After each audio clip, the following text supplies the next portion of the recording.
Hai guys, market kembali memerah hari ini di mana Bitcoin turun dan menembus garis supportnya. Kira-kira berapa target harga selanjutnya berdasarkan Fibonacci projection? Itu yang akan kita bahas pada kali ini.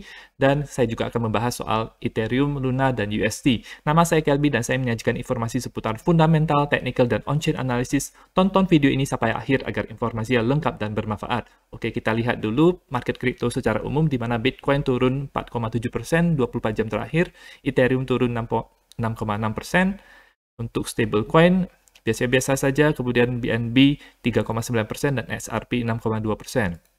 Penurunan kenaikan terbesar itu didapatkan oleh chain, tapi tidak seberapa ya, jadi tidak naiknya seberapa karena Bitcoin-nya itu turun, sehingga mayoritas koin itu akan turun juga. Dan penurunan terbesar itu dialami oleh Terra di rank di top 100, dan ada juga Waves dan Helium. Jadi kondisi benar-benar memerah hari ini. Kita akan lihat untuk time frame daily harga Bitcoin, di mana harga Bitcoin sekarang dia kemarin close di bawah garis support yang penting yaitu 28.800 yang merupakan garis support ini. Dan ini merupakan tanda bearish awal di mana dia kemungkinan besar bisa turun lagi ke daerah selanjutnya. Meskipun dari RSI sendiri dia ada kenaikan, tetapi dari pergerakan harganya ini agak bearish. MACD-nya tidak jadi cross untuk sekarang-sekarang ini karena kemungkinan besar karena akan ada downtrend lagi. Money flow masih merah dan belum kelihatannya akan membuat red dot lagi di beberapa hari ke depan. Oke, kalau kita lihat untuk perspektif lainnya, di time frame 4 jam, dia sekarang sudah menembus garis support daripada bear flag ini, dan habis itu langsung turun dari 30.000 sampai ke 28.500-an, atau turun sekitar 5%. Oke, dan kalau untuk time frame 1 jamnya, sama juga. Oke, untuk time frame 4 jamnya, kondisinya RSI-nya dia sudah tidak bisa naik lagi di atas 50 dan terjadi cross MACD ke bawah, jadi ini bearish. Money flow masih merah, jadi ini bearish, jadi akan ada penurunan dalam beberapa jam ke depan hari ini atau besok ya teman-teman. Jadi itu yang perlu kita antisipasi. Dan sekarang kita akan melihat bagaimana cara menentukan target, kira-kira bottom daripada Bitcoin itu berapa. Kita bisa lihat di sini dengan menggunakan Fibonacci projection dan menggabung-gabungkannya. Yang pertama adalah kita gunakan ini untuk yang time frame yang daerah yang lebih kecilnya, di mana ini merupakan yang pertama, saya ambil dari swing low di sini dan swing high di sana. Kemudian di sini saya ambil swing low di sana dan swing high di sini, dan kita akan dapat garis-garis yang bersinggungan di sini, di mana 1,618 dan 1,618 di sini bersinggungan, yaitu di daerah 24.000 per Bitcoin-nya. Oke, kemudian kita bisa ambil dari low di sini dan sampai low di sana. Oke, high di sini maksudnya. Oke, dan sekarang sudah muncul daerah yang cukup bersinggungan, yaitu di daerah sini 2,182 dan 1,272. Jadi 18.000 ini bisa menjadi potensi bottom daripada Bitcoin. Bukan hanya itu juga, kita bisa ambil dari swing low di sini dan sampai high di sini. Oke, high di sini.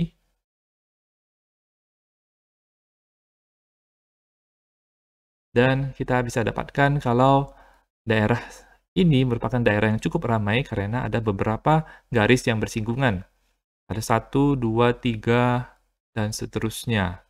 Oke, dan ada 78,6 juga di sini. Jadi ada 4 daerah yang kemungkinan besar Bitcoin bisa bounce dari situ. Buying pressure-nya cukup kuat di daerah sini, yaitu di daerah 18.000, 19.000, dan 20.000. Jadi di situ kemungkinan besar akan terjadi bounce dan bisa melakukan reversal dari sini. Lagi pula ini adalah merupakan all time high sebelumnya, jadi wajar-wajar saja kalau misalnya bisa bounce, sangat bisa untuk bounce dari situ ya teman-teman.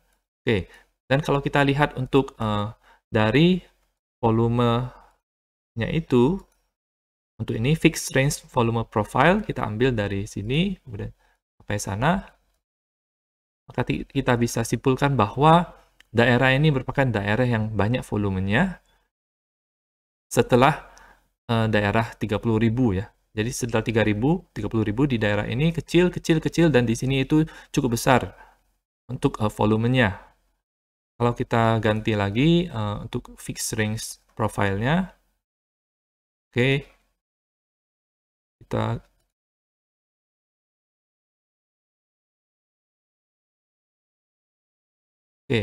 bisa kelihatan kalau di sini itu memang agak buram, tetapi di sini itu cukup besar, relatif besar dibandingkan dengan yang di daerah 29.000 atau 28.000. Hampir sama besar dengan yang daerah 30.000-an. Jadi ini bisa menjadi daerah support yang cukup kuat ke depannya. Jadi itu adalah target harga Bitcoin yang bottom, kemungkinan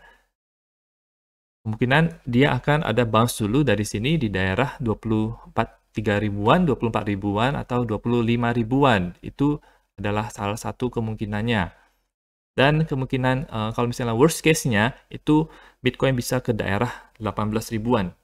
Itu yang perlu kita perhatikan ya teman-teman. Next, kita akan lihat untuk Bitcoin dominance. Kalau misalnya Bitcoin dominance ini naik ketika Bitcoin itu mengalami koreksi, maka itu sangat buruk untuk altcoin. Dan sekarang kemarin itu naik cukup lumayan, dan sekarang ada kenaikan juga. Meskipun pada pergerakannya masih sideways saja, tetapi bisa ini kelihatan bahwa dia memiliki semacam W pattern di sini, jadi ada kemungkinan untuk naik dari situ. MACD juga akan segera cross di time frame 4 jam, dan money flow itu masih hijau, jadi bullish untuk Bitcoin dominance atau bearish untuk altcoin ya teman-teman. Itu untuk Bitcoin dominance. Untuk Ethereum USD dia masih memiliki pergerakan yang sama dengan Bitcoin.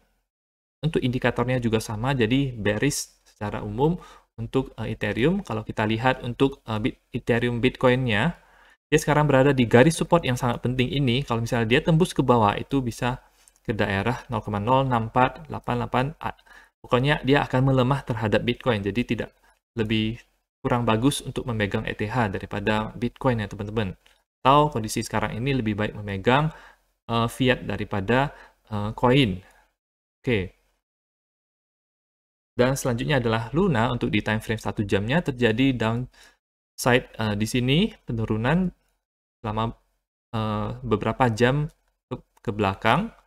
Dia turun dari setelah dia mencoba untuk naik di 0,0002, sekarang di 0,00014, atau penurunan sebesar 26%, cukup dalam ya teman-teman. Jadi tidak ada kekuatan untuk naik, volumenya itu masih kecil, dan karena berhubung dengan Luna ini akan ditinggalkan dan digantikan dengan Luna yang baru yang dinamakan dengan Luna, dan ini akan menjadi Luna klasik. Teman-teman bisa lihat video saya sebelumnya mengenai airdrop Luna. Untuk informasi yang lengkap ini, apakah teman-teman bisa mendapatkan airdrop tersebut ya teman-teman.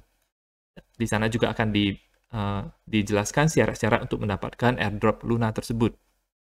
Oke, money flow masih merah, jadi bearish sebenarnya untuk Luna secara garis besarnya, sampai kita harus menemukan pola reversal daripada ini. Kalau kita lihat untuk time frame 24 menitnya, dia memang masuk ke daerah oversold di sini, tapi belum kelihatan ada semacam divergence, ada kecil ya teman-teman. Oke, tetapi belum cukup bullish untuk Luna karena ditarik oleh Bitcoin ke bawah. Untuk USD bagaimana setelah dia berusaha untuk naik ke 0,13, kemudian dia gagal, dia membentuk lower high di sini, dan kemudian dia turun lagi ke garis support di daerah sini di 0,08-an. Oke. Kalau misalnya dia downtrend, dia ada garis support yang menghubungkan di titik ini dan titik ini dan titik ini di daerah 0,07 dolarnya. Jadi cukup bearish sebenarnya karena Bitcoin-nya juga bearish ya teman-teman. Dan USD-nya tidak tahu apakah digantikan dengan apa, tetapi yang pasti hanya ada token Luna yang baru yang menjadi pengganti daripada Luna dan USD. Nah, itu saja untuk informasi pada hari ini. Semoga informasi mengenai target harga Bitcoin selanjutnya itu bermanfaat buat teman-teman. Teman-teman mungkin ada yang main futures di sini, teman-teman bisa menggunakan link di bawah seperti link VMAX. Di situ teman-teman bisa gunakan untuk bermain futures, mau short atau long itu bisa. Teman-teman tinggal daftar saja, dan teman-teman juga bisa daftar exchange yang lain. Jadi teman-teman sudah persiapkan terlebih dahulu sudah daftar exchange ini, sudah daftar exchange ini. Jadi masalah mau dipakai sekarang atau tidak itu nanti aja, karena kadang-kadang kita butuh exchange yang baru agar kita bisa bagi portofolio kita, atau kita mau beli koin yang lain yang tidak ada di exchange yang biasa kita gunakan. Itu bergunanya seperti itu. Dukung channel saya dengan mengklik like dan subscribe, dan nantikan video saya selanjutnya.